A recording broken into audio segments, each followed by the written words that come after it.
Hi, I'm Monte Cook, and this is my thought process as I get ready to design an NPC or a creature.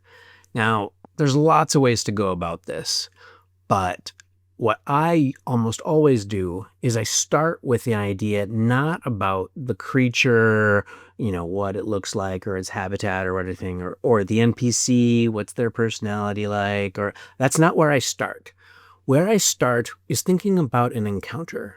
And so I'm thinking about the players, not the NPC, not the creature. Thinking about what would be really interesting if my specific players had an encounter that did this, right? Where they had to cope with, crossing a raging river.